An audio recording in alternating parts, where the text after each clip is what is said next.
welcome back to my channel. Hope you're all doing well out there. And with Final Destination Bloodlines releasing this Friday, which I'm very excited about, today we're going to talk about the fifth and final one until this brand new one installment in the franchise. But before we do that, do me a favor, like, comment, and subscribe. Subscribe. Join me here. I greatly would appreciate that. Also, as always, a shameless plug for my TeePublic store. I'll leave a link in the description box below. And yes, today we're going to talk about Final Destination 5. This one was also shot in 3D, just like the previous one, The Final Destination. The Final Destination was supposed to be the final entry in this franchise, but it made a ton of money. So 2 years later, we got this film. Final Destination 5 came out August 12th of 2011. It's rated R. It's an hour and 32 minutes long. Had the same budget as The Final Destination, $40 million. And upon release, it made 42 in America and 157 worldwide. Now, the American numbers were down, but the worldwide still made this movie very profitable for New Line Cinema. But that was the last film until, 14 years later, we're finally getting Final Destination Bloodlines. Now, to direct this film, they brought in somebody who used to work with James Cameron. Stephen Quayle came in to direct this film. He did second unit on Titanic, The Abyss, worked with Cameron for quite a long time. He would go after this on to direct that tornado movie, Into the Storm. He did that film as well after this film.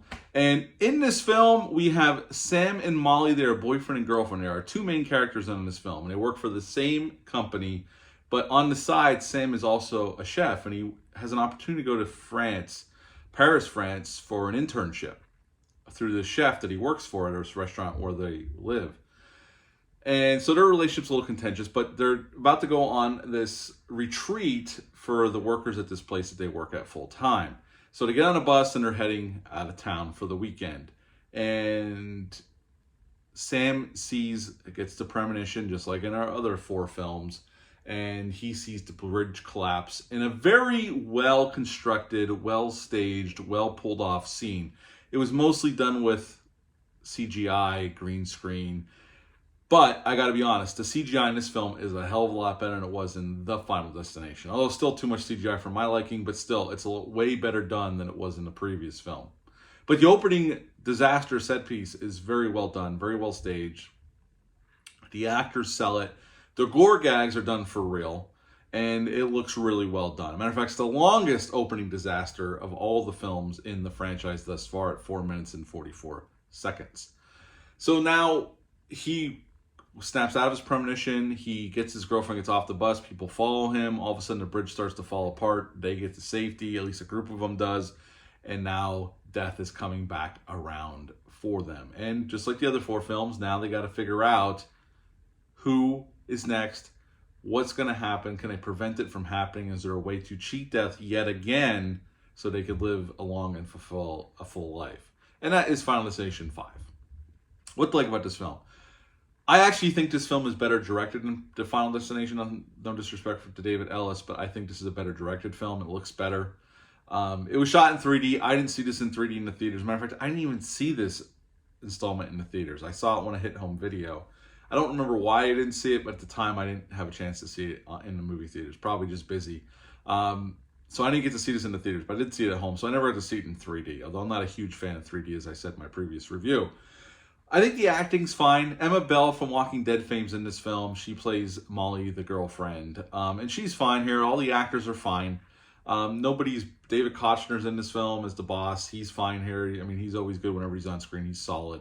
Everybody's solid here, so the acting's fine across the board. Tony Todd returns as a mortician. We see him twice during the film, and he gives a little information to our leads here to help them along. Although, as we know, if you're a fan of this franchise, it doesn't really matter. You're probably going to die anyway. And the death scenes are well done. There's an eye laser death that's really cool. I like that one a lot. The opening disaster is really cool. I think the deaths in this one are much better than the previous film as well. They definitely do a nicer job setting them up, and the payoff, I think, is better. There's a gymnastics death that is going to make you wince if you've never seen this film. So the death scenes are better here. And the CGI, like I said, the effects look better here as well compared to the last film. Is this as good as some of the other films? There's still some drawbacks here. There's a lot of been there, done that, even though I'm super excited about the new film.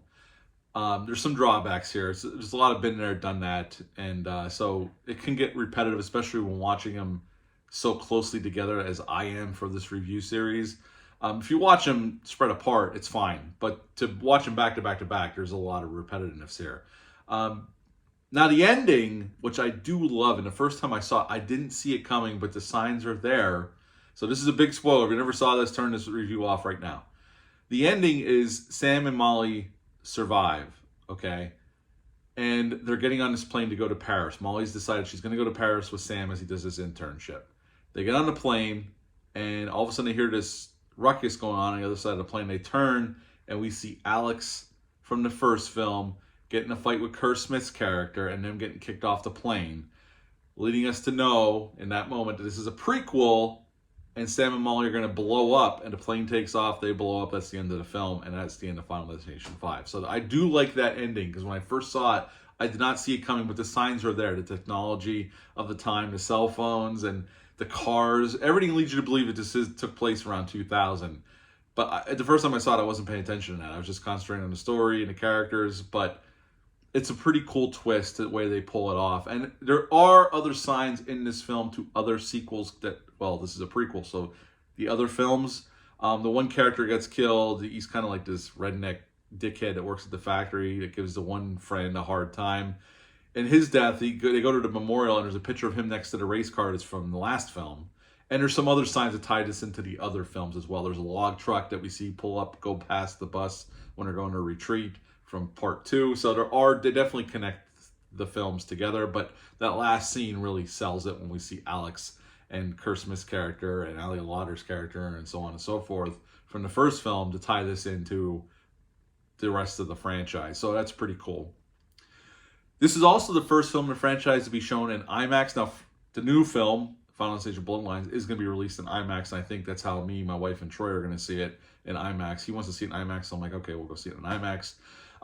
Again, Tony Todd's in this film, so he came back after being absent from the last film, and in the third film, you just hear his voice. And in this film, again, all the survivors die like the previous 2 films before this, because 3, all the survivors die, and in the Final Destination, all the survivors die. At the end of the day, this isn't my favorite Final Destination, but I think it's a very solid entry in this franchise. So I would give this one a 7.5 out of 10. It's better than the Final Destination. It takes itself a little bit more seriously, where the last one was more over the top and goofy. This one's a little bit more serious, but it's still fun in its own way. So yeah, 7.5 out of 10 for the Final Destination Part 5. What are your thoughts on this entry? Leave a comment down below. Let me know. Hit the thumbs up. Hit the subscribe button. Share this video. I greatly would appreciate that. That is it. I've done the first 5. I will have a review out of the theater reaction after I see Final Destination Bloodlines. So be on the lookout for that. Then we're going to rank this franchise. And that's it for this review. Until next time. Bye.